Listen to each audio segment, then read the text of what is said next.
কাছে আসলাম দোয়া নিতে। আরে আরে বিয়ের মতো এত ইম্পর্টেন্ট একটা বিষয় মুরব্বীদের দোয়া ছাড়া জানি না কেন যেন আপনার চেহারাটাই আমার সামনে বসে, তাই আপনার কাছে দোয়া নিতে আসলাম। দোয়া করবো, তুমি সুখী, অনেক সুখী। ভজনের ভাগ্যে ভালোবাসার মানুষ জুটে।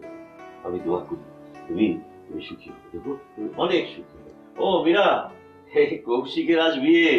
হ্যাঁ, তাই আমার দোয়া নিতে এসেছে। Thank you. আজকে সন্ধ্যায় হচ্ছে বিয়ের অনুষ্ঠান। ও কিন্তু গতকালই আমাকে বলে রেখেছিল তুই কিন্তু না করতে পারবি না, আজ কিন্তু আমি যাবই। ও মা অবশ্যই যাবে, আমি না করব কেন? আপনিও চাইলে যেতে পারেন, কিন্তু খুবই একদম ঘরোয়া একটা প্রোগ্রাম। আঙ্কেলও খুশি হবে, আমিও খুশি হব। আমি গিয়ে কি করব বলুন? সে আমিও গিয়েই বা কি করবো, তারপরেও তো যাচ্ছি। আর ওই সামাজিকতা বলে একটা ব্যাপার আছে না, জিনিসটা ক্রমেই হারিয়ে যাচ্ছে বটে। তবে এটা থাকা না খুবই জরুরি, একজন মানুষের সুখে দুঃখে তার পাশে থাকা। শুনুন, আপনিও কিন্তু বিকেলবেলায় যাচ্ছেন, দুজনেই রেডি থাকবেন, আমি এসে নিয়ে যাব। এখন আমি বেরোই, কোর্টে আবার দেরি হয়ে যাচ্ছে।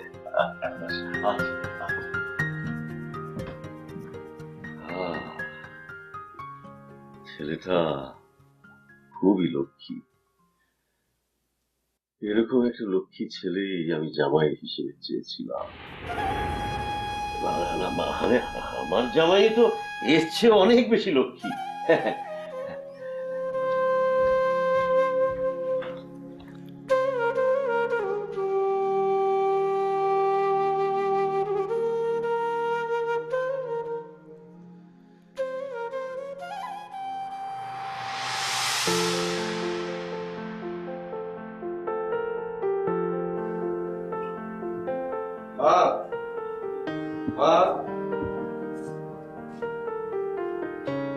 বেরোচ্ছি, কিন্তু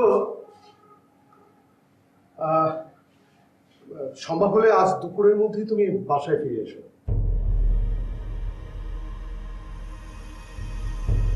ওই যে তানির বিয়ের ব্যাপারে যে পাত্রপক্ষের সঙ্গে কথা বলছিলাম, ওরা আজ বিকেলে তানিকে দেখতে আসবে। বড় ভাই হিসাবে তোমার অবশ্যই এখানে থাকা উচিত। আর বড় ভাই হিসাবে আমি মনে করি এত অল্প বয়সে আমার বোনের বিয়ে দেওয়া উচিত হবে না।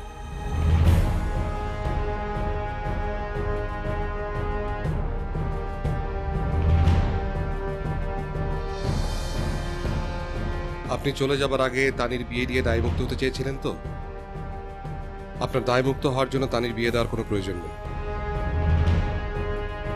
কারণ আজ থেকে তানির সমস্ত দায় দায়িত্ব আমি নিচ্ছি। আপনি এখন থেকে দায়মুক্ত। তারই লেখাপড়া এখনো শেষ হয়নি, ওর লেখাপড়া শেষ হলেও নিজের পায়ে দাঁড়াবে, তারপর আমি নিজে ওর বিয়ে দিব, তখন এসে মেয়ের বিয়ে খেয়ে যাবে।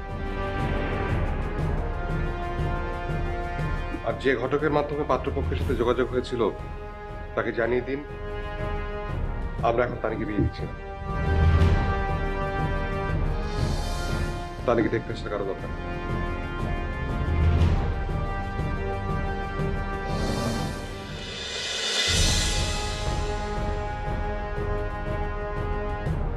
খুব ভালো।